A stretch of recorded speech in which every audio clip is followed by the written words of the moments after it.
អញ្ញាធិបតេយ្យវៀតណាមឆ្មក់ទៅបង្ក្រាបទីតាំងលក់សាច់ខ្យងត្រាំសារធាតុគីមីជាង 3,000 តោនដែលធ្វើឲ្យប៉ះពាល់ដល់សុខភាពអ្នកបរិភោគយ៉ាងធ្ងន់ធ្ងរ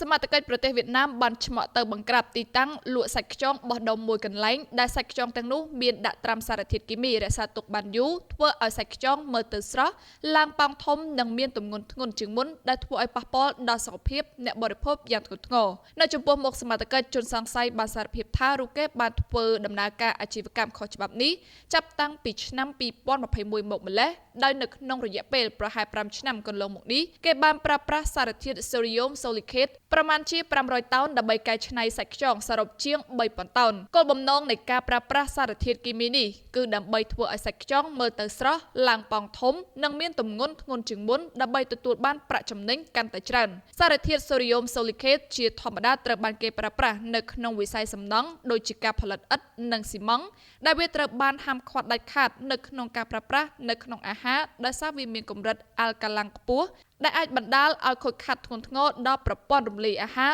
រលាកស្បែកនិងភ្នែកលទ្ធផលធ្វើតេស្តពីអ្នកវិទ្យាសាស្ត្រកោសល្យវិច័យបានបញ្ជាក់ថារាល់គំរូសាច់ខ្យងដែលបានដកហូតបានសុទ្ធតែមានផ្ទុកសារធាតុពុលទាំងអស់នេះអាជ្ញាធរវៀតណាមបានបង្ក្រាបទីតាំងកែច្នៃអាហារខុសច្បាប់ខ្នាតធំមួយដែលបានប្រើប្រាស់សារធាតុគីមីដើម្បីយកមកត្រាំសាច់ខ្យងជាង 3,000 តោនមុននឹងចែកចាយទៅលើទីផ្សារនៅក្នុងរយៈពេលប៉ុន្មានឆ្នាំចុងក្រោយនេះបើយោងទៅតាមរបាយការណ៍ពីនាយកដ្ឋានប៉ូលីសសេដ្ឋកិច្ចនៃទីក្រុងហូជីមិញបានឲ្យដឹងថាកម្លាំងសមត្ថកិច្ចបានចុះឆៃឆេរទីតាំងកែច្នៃមួយកន្លែងដែលគ្មានស្លាកយីហោ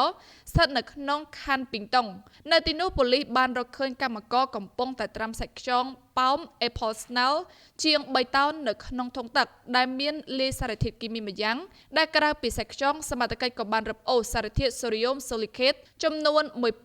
1,575 គីឡូក្រាមដែលត្រូវបានគេស្គាល់ថាជា Liquid Classបច្ចុប្បន្នប៉ូលីសទីក្រុងហូជីមិញក៏បានសម្រេចឃាត់ខ្លួនឈ្មោះ Hoi Van Trong និងក៏សាងសំណុំរឿងពីបទរំលោភទៅលើបទបញ្ជាសុវត្ថិភាពចំណីអាហារអាជ្ញាធរក៏កំពុងតែបន្តស៊ើបអង្កេតបន្ថែមដើម្បីស្វែងរកប្រភពផ្គត់ផ្គង់សារធាតុគីមីនិងក្រុមអាជីវករដទៃទៀតដែលបានទិញសាច់ខ្យងពុលនេះយកទៅចែកចាយបន្ត